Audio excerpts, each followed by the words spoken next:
Pourquoi devons-nous respecter les mesures barrières? Na leo ni juu ya nini inabidi tuheshimie ma mesure barrière? Pourquoi? Juu ya nini? Ndoa, pourquoi? Ndoa ni juu ya nini? Parle pour que tu n'as pas de micro là-bas. Pourquoi?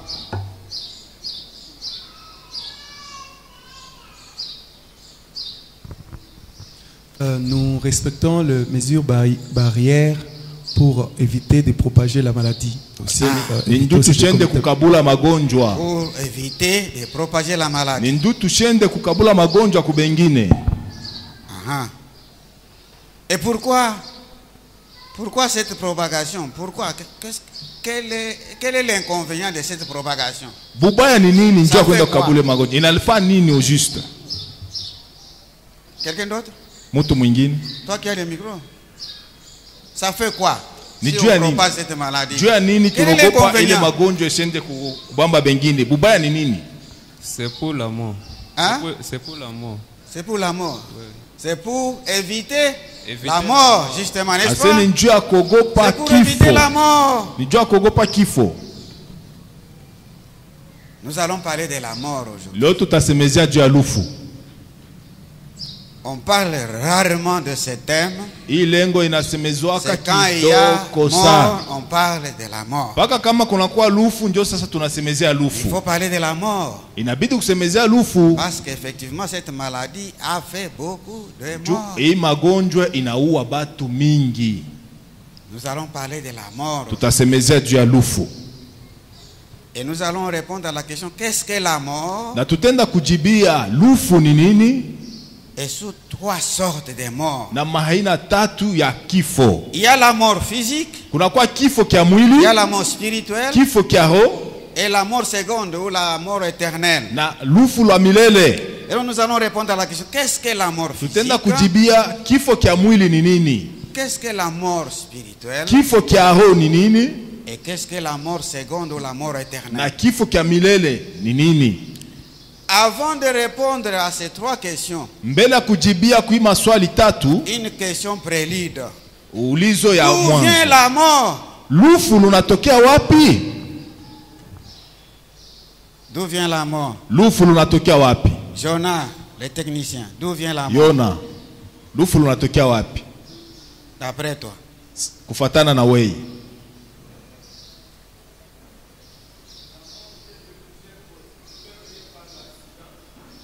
L'origine vraiment de la mort. Qui parle là-bas? Il faut... Oui. Par le péché. Merci beaucoup, Jonah. Les autres t'ont aidé. La mort ne vient ni de Dieu, ni de Satan. La mort vient du péché. Et lorsque Dieu dit à Adam, tu ne mangeras pas de l'arbre de la connaissance du bien et du mal, les jours où tu en mangeras, tu mourras. Le salaire du péché, c'est la mort. Et donc comprenons que la mort vient du péché. Qu'est-ce que la mort physique? C'est une séparation de l'âme et du corps. L'âme, c'est ce qui différencie l'homme des autres créatures, de bêtes.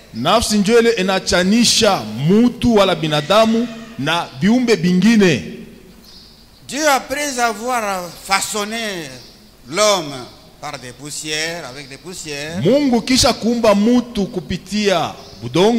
a soufflé dedans.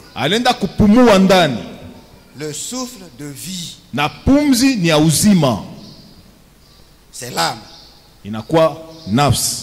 Donc la mort physique, c'est la séparation. de l'âme et du corps. Ya nafsi na mwili. Écoutez la déclaration de l'apôtre Pierre. Sikieni masemo ya mutume Petro.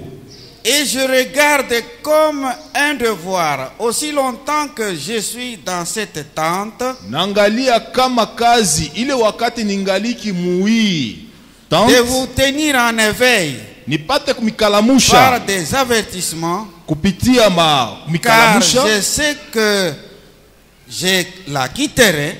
Juu najua sema taitoka wala Je tatoka la siku quitterai moja. subitement, Taitoka ainsi que notre Seigneur Jésus-Christ me l'a fait connaître. na ni vile Bwana wetu Yesu Kristo alinijulisha. 2 Pierre, chapitre 1er, verset 13 et 14. Wa Petro wa pili mstari wa pili mpaka 14. Parle de quitter la tente. Anasema kutoka hema.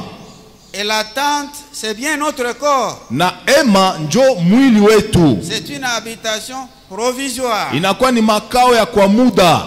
Et l'apôtre Paul le dira aussi aux Na Corinthiens. mutume Petro ataisema kwa Korinto. En effet, que si cette tente où nous habitons sur la terre est détruite, Kama hii hema hii tunekala pa dunia inaharibishwa, nous avons dans le ciel tunakuwa mumbingu un édifice na majengo qui est l'ouvrage de Dieu, inakuwa kazi ya Mungu, une demeure éternelle makao ya milele qui n'a pas été faite de mains d'hommes. haikuumbwa na mikono ya 2 mutu. Corinthiens chapitre 5 et verset Wa Korinto 1er. wa pili mstari wa kwanza. Et donc, dans l'homme, Ni kusema ndani ya mutu, en réalité dans l'homme, c'est l'âme. ndani ya mutu ni nafsi. Et si l'âme quittait, le reste c'est une carcasse. Kama nafsi kaondoka, hiki kingine kinakuwa ni cha bure, C'est une tente provisoire. kinakuwa tu ni kihema kya kwa muda. Dieu reste Dieu. Mungu Se anabakia demandera Mungu. pourquoi il a façonné la poussière. Njo kwa maana mutenda kona alienda tu Et donc, nous kubeba sommes ni des poussières. alienda tu kubeba mavumbi. Ni kusema Faut tunakuwa beaucoup mavumbi. considérer l'âme. Donc tunabidi tuangalie zaidi nafsi. La mort est un phénomène que le scientifique jusqu'à présent n'ont pas encore compris. Lufu njo kitu yenye ila batu ba siansa abaya elewa. C'est un phénomène spirituel et mystérieux. Ni ya kiroho na ya siri. Les scientifiques n'ont jamais compris et ne comprendront Batu jamais le phénomène ba des siasa morts. abaya elewaka na bata elewaka lufu. Et un penseur a dit, Na mtu mwa kufikiri alisema, par la mort, Dieu existe. ase ndani ya lufu Mungu eko. Par la mort, Dieu existe. Pitia lufu Mungu eko. Et nous d'ajouter, Na sisi tunaongeza. si les hommes, les scientifiques, Kama batu ba elimu, trouvaient ba scientifique, solution face à la mort, banenda kupata majibu eh bien, juu ya Dieu lufu. n'existerait plus. Na kusema Mungu atakuwako tena. Oui, si les hommes parvenaient à trouver solution au Kama sujet de la tu mort, batu banenda kupata majibu juu ya lufu, Dieu n'existerait ni plus. kusema Mungu atakuwako Par tena. la mort, Dieu existe. Kupitia lufu Mungu eko. Dans l'évangile de Marc, Mu kitabu ya Marko, un jour, un chef de synagogue, sa fille était malade. siku moja mkubwa wa sinagogi binti wake alikuwa mgonjwa. Et il est allé voir Jésus. Alienda kumwona Yesu. Les gens lui diront, mais ta fille est déjà morte. Laisse Batu wanamwambia, déranger le acha Seigneur. kumuzuru Bwana, mtoto Ta wako mort anaisha est déjà- kufa. ta fille est déjà morte. Binti wako anaisha kufa. Jésus est parti. Yesu alienda. Il a trouvé dans Gouema beaucoup de gens qui pleuraient. Alikuta watu wengi weko wakilia. Les gens pleuraient et criaient. Watu walikuwa wakilia na wakilalamika. Lorsqu'il est arrivé, le Wakati Fils de alifika mtoto wa Mungu, Il a haussé le ton. alienda Il a dit, kufo. mais pourquoi faites-vous le bruit? Juu ya nini munafanya makelele? Pourquoi pleurez-vous? Juu ya nini munalia? L'enfant n'est pas morte. Mtoto asikufe, Elle dort. analala. C'est Marc chapitre 5 et verset 39. Ni Marko 5 Non. mstari wake 39 na La kenda. mort n'affecte pas l'âme. Nikusema lufu aliendake kubamba C'est nafsi. là qu'il y a le secret de Dieu. Na njo kule kunakuwa siri ya Un Mungu. malade peut être entouré de beaucoup de spécialistes. Mgonjwa anaweza kuzungukwa na bafunzi ba vya Mais kweli. quand le moment arrive, eh bien l'âme. Kama saa inafika nafsi itatoka tu. Donc, les hommes ne comprendront jamais ce phénomène des morts. Et en hébreu, il est dit, comme il est réservé aux hommes de mourir une seule fois, et après quoi vient le jugement. Hébreu, chapitre 9, le verset 28. La mort est le salaire du péché. Quand vous travaillez pour le péché, le salaire qu'il vous paye, c'est la mort. C'est ce que l'apôtre Paul a dit. Le salaire du péché, la mort. Vous travaillez pour le péché, donc le péché devient votre patron. Vous pratiquez le péché normalement. Et le salaire qu'il va vous payer, c'est la mort. Quelle est la signification de la mort pour nous les chrétiens? Quoi pour nous des chrétiens? Et c'est l'apôtre Paul qui nous dit,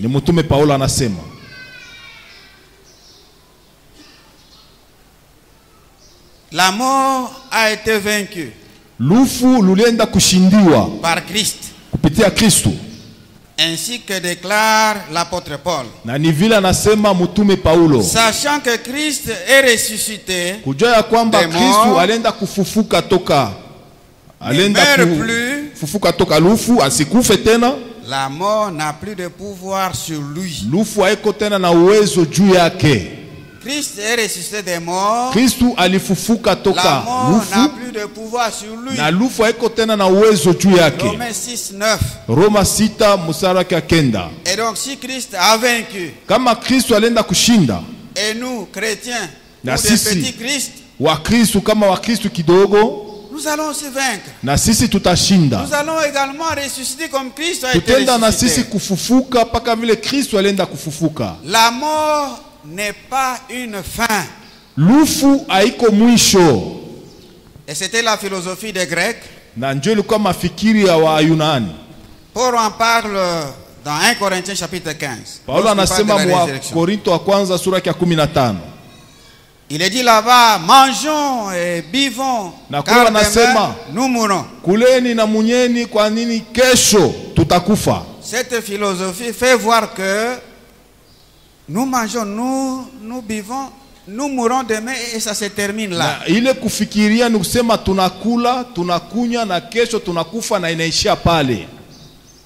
Différent de la philosophie bantou. Même s'ils ne connaissaient pas Christ, les bantous avaient cette philosophie évangélique. Quand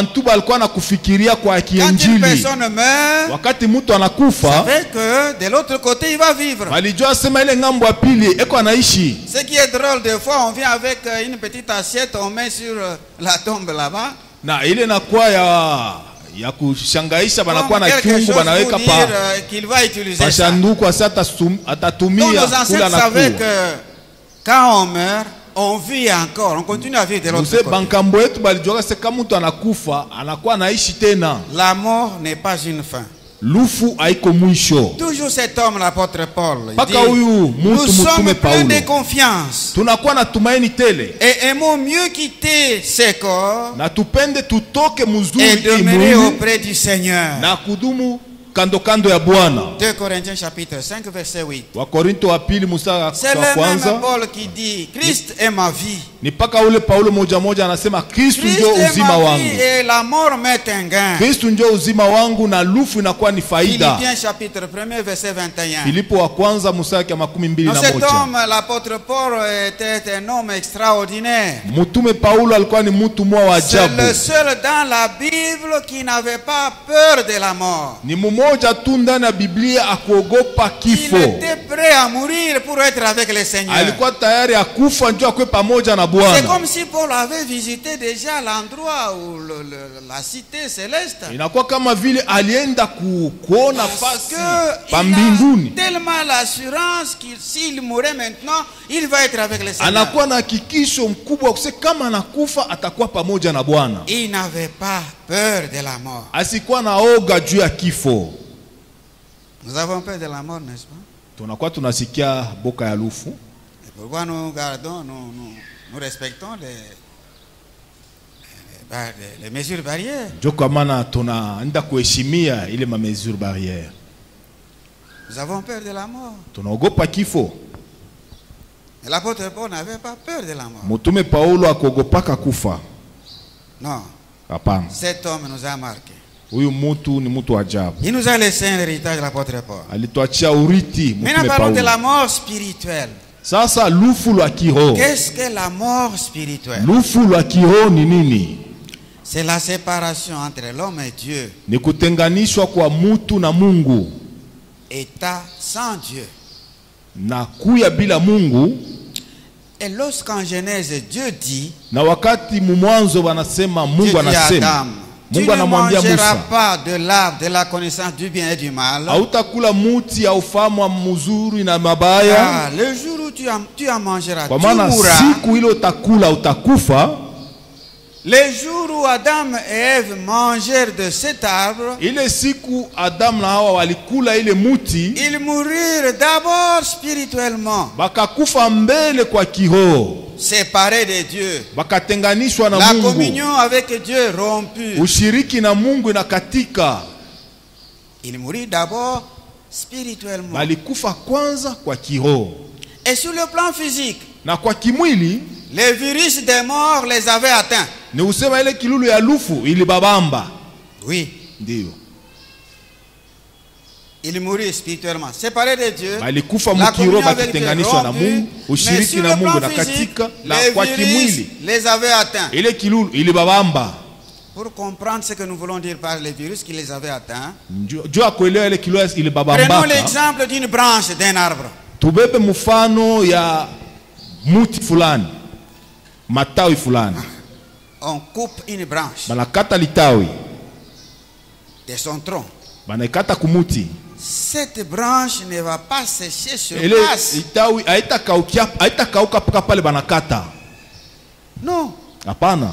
Il faudra des semaines ou 2 mois pour que ça sèche. Inabidi mawiki ili pati kukauka. Même ce feuillage, quelques jours, ça sera toujours vert. Hata majani yake kumwanzo itakuwa ngaliki paka vile. C'est pareil, Adam et Ève avaient reçu le virus des morts. Adam na Hawa walenda kupata ile kilulu ya lufu. Beaucoup de gens vivent séparés de Dieu. Batu mingi banaishi benye kutengana na Mungu. Banakuwa ni batu bakufa. Ce sont des cadavres vivants. Banakuwa ni mamaiti. Parfois même dans les églises. Na vile mwakanisa. Au fur et à mesure que vous vivez dans le péché, vous êtes séparés de Dieu. Uko nendela kuishi muzambi nusona tenganishwa na Mungu. Vous êtes mort au devant de Dieu. Unakuwa wakufa mbele ya Mungu, mbele ya Mungu unakuwa wakufa. Et l'apôtre Paul dit aux Éphésiens, na mtume Paulo anasema kwa Efeso, vous étiez morts par vos offenses et vos péchés dans lesquels vous marchiez autrefois. Mulikuwa benye kufa muzambi yenu kupitia ile hali mulikuwa naishi ya zamani. Chapitre 2 verset 1 à 2. Wa Efeso sura yake vous ya pili étiez morts par vos pili. offenses et vos péchés dans lesquels vous marchiez autrefois. Mulienda kufa mu mazambi yenu kupitia ile mulikuwa naishi zamani. Et au verset 5 il dit, Mstari wa 5 anasema, nous étions morts par nos offenses et Dieu nous a rendus vivants avec Christ. Tulikuwa benye kufa kupitia mazambi yetu na Mungu alifanya tuishi kupitia Kristo. Oui, c'est par Christ que Dieu nous a rendus des vivants. Na ni kupitia Kristo Mungu alifanya turudie tena wazima. Un homme voulait suivre Jésus. Mtu mmoja alipenda kufuata Yesu. En même temps il va s'excuser. Kisha atenda kuomba usamaha. Oui, mais Seigneur, laisse-moi d'abord aller enterrer mon père. Anasema Bwana, uniache kwanza nikamuzike baba yangu. Après, je pourrai te suivre. Kisha atakuwa kufuata. Jésus lui dit, Yesu akamwambia, laisse les morts enterrer leurs morts. Acha wale wanakufa wazike wale wanakufa. Laisse les morts enterrer leurs morts. Mwache bakufa bazike bakufa bengine. Toi va annoncer le royaume de Dieu. Hii inabidi kutangaza habari njema. Les morts qui vont enterrer les morts. Ni usema banye kufa banenda kuzika mwingine mwenye kufa. Les femmes sans Dieu, ce sont des morts.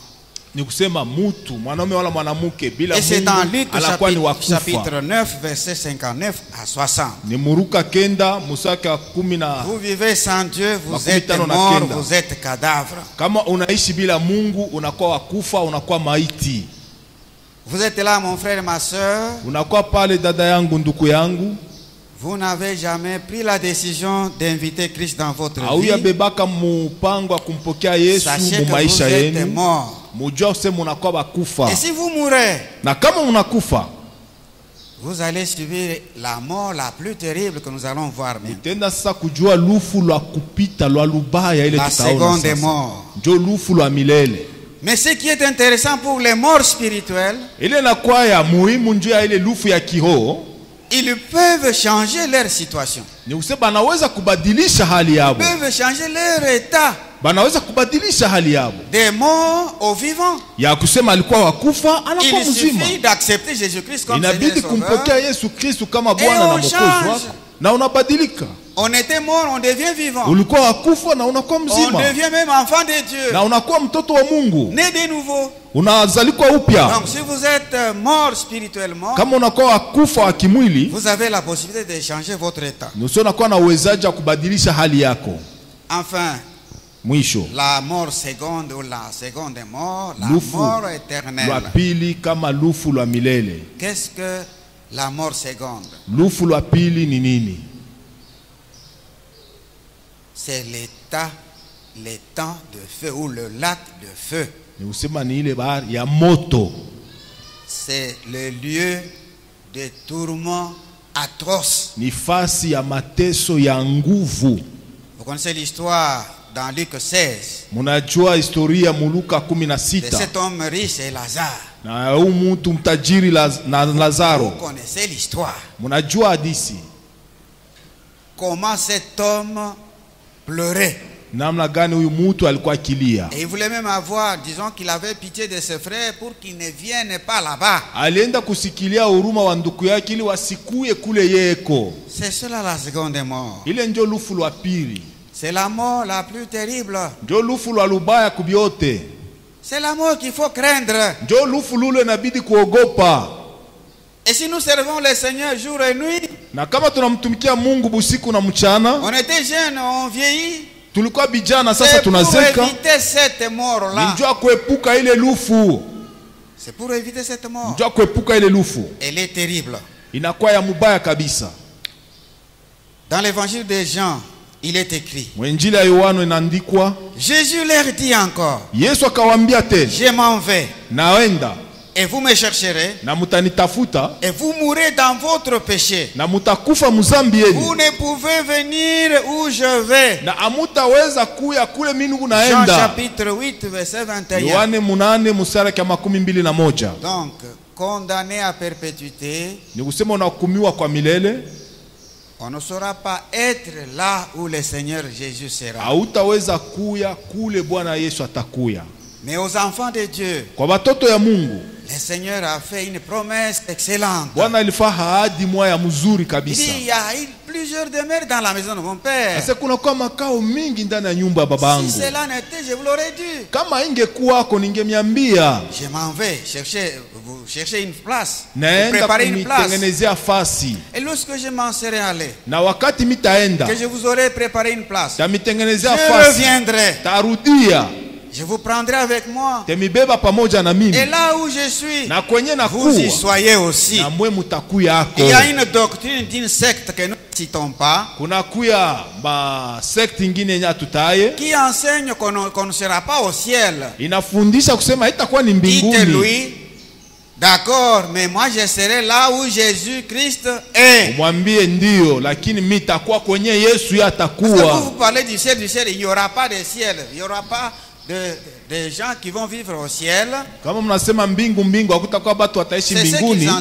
Ile banafundisha qu'on ne sera pas au ciel. Hatutakuya mbinguni. Dites-lui là où Jésus-Christ est. Umwambie se kwenye Yesu Kristo eko. Je vais être aussi. Njoo kule na mimi nitakuya. Oui.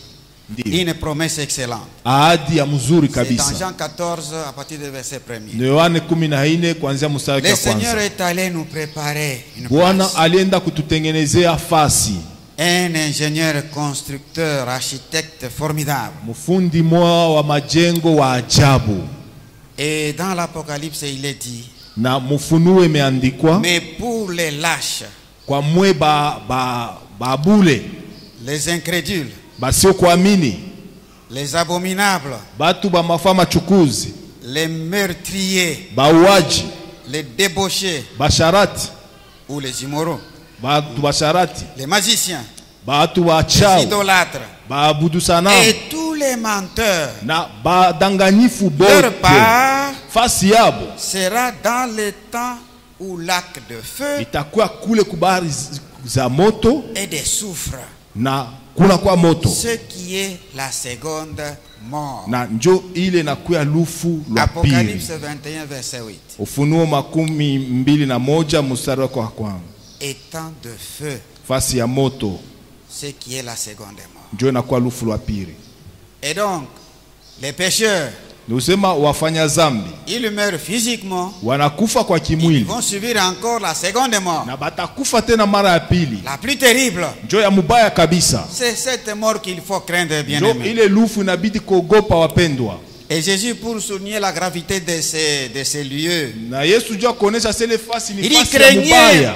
craignez. Anasema ogopeni, Il dit ne craignez pas musiogope ceux qui tuent les corps bale banaua mwili et qui ne peuvent tuer l'âme. na bataweza kuua nafsi. Craignez plutôt celui qui peut faire périr l'âme et Lakini, les corps dans la Gehenna. muogope ule anaweza kuua mwili na nafsi kuipeleka kule Gehenna. La Gehenna, on dit que c'était une vallée où un feu brûlait perpétuellement. Gehenna banasema ilikuwa ni bonde moja kule, moto ilikuwa na waka kila C'est wakati. synonyme de l'enfer. Ni kusema ni kitabu cha Gehenna. Et même les temps de feu que nous venons de voir. Hata ile ziwa za moto tunatokea Donc, kuona. pour ceux-là qui peuvent vous tuer, acceptez.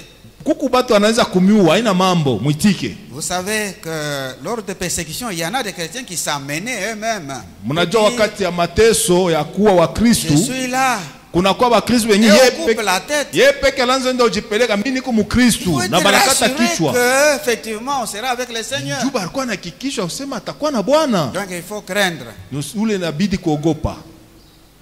Non pas ceux-là qui peuvent tuer les corps, Hapana kuogopa bale wanaweza kuua mwili, qui ne peuvent pas tuer l'âme. lakini hawataweza kuua nafsi. Mais il faut craindre celui-là. Lakini kuogopa Qui peut ule tuer l'âme et les corps, qui peut le jeter dans la guerre, ataua na mwili na nafsi na kuitupa kule dans Gehenna, les tourments perpétuels. na kule mateso yasiokuwa na Plusieurs mwisho. personnes ont peur de la mort, Watu wengi wanakuwa na boka ya lufu, de la mort physique. ya boka ya lufu lwa mwili. Entre-temps, ils vivent dans le péché Ile wakati banaishi ndani ya et avec zambi, le risque d'aller vivre éternellement na dans kunakuwa les temps de feu. hatari ya kwenda kuishi kwa Maintenant, milele que kule kuzwa za faire moto. pour éviter cette mort? Tufanye nini ili tusiende kuishi ile lufu? La première des choses, c'est accepter Jésus-Christ comme Ya Seigneur et kwanza Sauveur. ni kumkubali Yesu kama Bwana na Mwokozi, Ensuite, demeurer en lui kisha kudumu ndani yake et mener une vie de sainteté et de sanctification Na kuishi constante et permanente. maisha ya utakatifu, ya utakaso ya saa zote. La sainteté, c'est un état. Utakatifu inakuwa ni hali Et la sanctification, une action. na utakaso ni tendo. On garde cet état de sainteté. Nuso unachunga ile hali ya Il utakatifu. peut y avoir une souillure qui s'attache à nous. Unaweza kuwa kauchafu kana Eh bien, kubamba, par la sanctification, ni kusema kupitia utakaso on se purifie. unaenda Le kujitakasa. Seigneur nous purifie. Bwana anatutakasa. D'où vient la mort? Lufu lunatokea wapi? Ça ne vient ni de Dieu ni de Satan, mais Haitoke du péché. wala kwa Mungu wala kwa shetani, lakini Le kuzambi. salaire du péché, c'est la mort. Mshahara ya zambi ni lufu. Et donc, vous travaillez pour le péché, Mnamtumikia les zambi, salaires qui va vous payer, c'est la mort. mshahara takupatia ni lufu. La mort physique, Lufu lwa mwili c'est la séparation de l'âme et le corps. ni kutenganishwa kwa nafsi na mwili, Ce n'est pas une fin. haina mwisho. La mort n'affecte pas l'âme et l'esprit. Ni usema lufu alwende kubamba na nafsi na mwili. Et la mort spirituelle, Na lufu lwa kiroho c'est la séparation de l'homme ni kutenganishwa kwa mutu entre l'homme et Dieu. Mutu na Mungu. Un état sans Dieu. État sans Dieu. Ni hali bila ya Mungu. Mais les morts spirituels lakini lufu lwa kiho peuvent changer leur situation. Wanaweza kubadilisha hali des yao. morts aux vivants. Ni usema ulikuwa wakufa unapita Ils unakuwa acceptent mzima. Jésus-Christ comme Seigneur et Sauveur. Banaitika Yesu Kristo kama Bwana na Mwokozi. Anakuwa mtoto wa Mungu. Ils changent leur état et leur situation. Anabadilisha hali yake. La mort seconde. Lufu lwa pili. La plus terrible. Njo ya mubaya. Qu'il faut craindre. Ile inabidi kuogopa. Il faut craindre cette mort. Inabidi kuogopa ile lufu. Et pour éviter cette mort, najua kuepuka ile lufu, restez attaché à Jésus-Christ. bakieni wenye kuambatana kuko Kristo. Menez une vie de sainteté, de sanctification muishi perpétuelle. maisha ya utakatifu na ya utakaso. Nous voulons chanter ces numéros. C'est quel numéro? Jusqu'à la mort. On va chanter seulement un couplet. Écoutez bien ces paroles. Wimbo paka alufu musikie mzuri masemo. C'est 35. Jusqu'à la mort. Beaucoup ne connaissent pas ces cantiques. Bengi abajue hii wimbo. Oui, 35. Jusqu'à la mort, nous te serons fidèles. Jusqu'à la mort, tu seras notre roi. Sous ton drapeau, Jésus, tu nous appelles. Nous y mourrons en fructant avec foi. Jusqu'à la mort, c'est notre cri de guerre. Les fruits d'un peuple acheté. Jusqu'à la mort, nous aurons pour bannière ta croix sanglante, ô Christ ressuscité. Jusqu'à la mort, nous te serons fidèles. Il y en a qui abandonnent au cours du chemin. Bien-aimés, vous venez de suivre ce message sur la mort. Peut-être vous n'avez pas encore décidé jusque-là. Vous n'avez pas encore donné votre vie à Jésus-Christ. Et alors, sachez que là, vous êtes candidat aux deux sortes de morts. Vous mourrez physiquement et vous mourrez aussi éternellement. Si vous n'aviez pas encore donné votre vie à Jésus-Christ, levez votre main là où vous êtes. Nous allons prier avec vous. Vous allez inviter Jésus dans votre vie. Et la situation change. Y a-t-il une personne? N'ayez pas peur, n'ayez pas honte. Parce que c'est une décision importante. Y a-t-il une personne? Tous enfants de Dieu. Et si aujourd'hui et maintenant là, le Seigneur rentrait, est-ce que tous nous allons monter avec lui? On ne sait pas. Y a-t-il une personne? Tous, nous sommes enfants de Dieu. Ah, il y a une personne. Il y a une personne. Gloire au Seigneur. Il y a une personne. Bien aimé, c'est une décision très importante. Y a-t-il encore une autre personne qui voudrait changer son état? Nous voulons prier, nous n'avons pas de temps. Y a-t-il une personne? Est-ce que tu vois bien au balcon? Tu vois bien? Oui, je vois. Ok. Y a-t-il une deuxième personne? N'ayez pas peur, n'ayez pas honte. C'est une décision très importante de votre vie. Bien. Bien aimé, là où vous êtes, mettez-vous debout. Mettez-vous debout. Gloire au Seigneur. Gloire au Seigneur. Vous allez prier après nous. Utenda kuomba kisha sisi. Vous allez prier après nous. Utaomba kisha sisi. Une façon d'inviter Christ dans votre vie. Namuna ya kuita Yesu Kristo mu maisha yenu. Changer votre état aujourd'hui. Na kubadilisha hali yenu leo. Donc récitez cette prière. Ni usema mufai maombi kisha mimi. Seigneur Jésus, j'ai longtemps dirigé ma propre vie. Ainsi, j'ai péché contre toi. Aujourd'hui, je viens d'entendre ta parole. Je t'accepte comme Seigneur et Sauveur de ma vie. Viens Seigneur et entre dans mon cœur. Prends la place d'autorité. Merci pour le pardon de mes péchés. Merci d'être mort sur la croix pour mes péchés. Et merci pour la vie éternelle que tu me donnes aujourd'hui. Fais de moi la personne que tu désires que je sois. Merci Seigneur. Bien-aimés, vous avez récité cette prière. Croyez. Ayez confiance que Jésus est entré dans votre vie. Il est venu spirituellement et il est entré dans votre vie.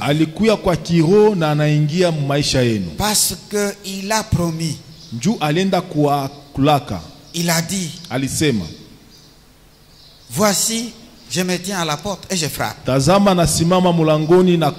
quelqu'un entend ma voix, ouvre sa porte, j'entrerai chez lui et je souperai avec lui. Donc croyez que le Seigneur est entré dans votre vie. Merci, vous pouvez vous asseoir. Y a-t-il une personne qui voudrait revenir au Seigneur? Nous avons suivi que le salaire du péché c'est la mort. Vous avez abandonné la voie du Seigneur. Vous avez commencé à vivre autrement, selon les trains de ce monde. Vous voulez revenir au Seigneur. Levez aussi votre main. Nous allons aussi prier avec vous.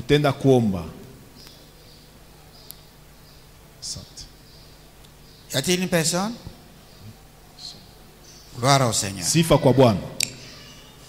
Gloire au Seigneur. Vous reconnaissez que vous avez marché selon les trains de ce monde. Vous avez péché contre le Seigneur.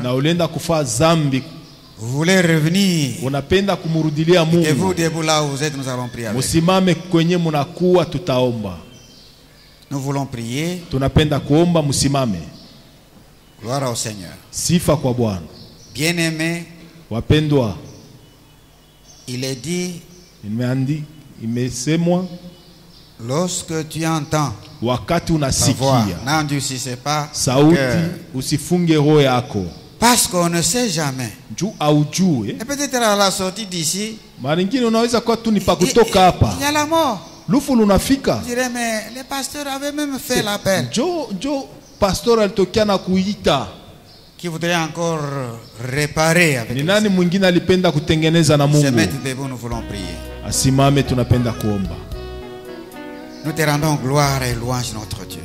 Voici tes enfants qui sont debout au devant de toi, reconnaissant la faille dans la marche avec toi. Tu es le réparateur de brèches, Seigneur, que tu restaures. Que tu restaures, que tu les remplisses encore de ton esprit, afin que désormais ils marchent en triomphateur et qu'ils ne peuvent plus rentrer aux choses du passé. Garde-les, Seigneur, et préserve-les, car nous savons que celui-là qui règne dans ce monde, lui aussi jour et nuit il travaille pour pouvoir garder les gens dans son camp. Seigneur, préserve-les et garde-les. Bénis-les aussi. Au nom de Jésus-Christ. Amen. Amen.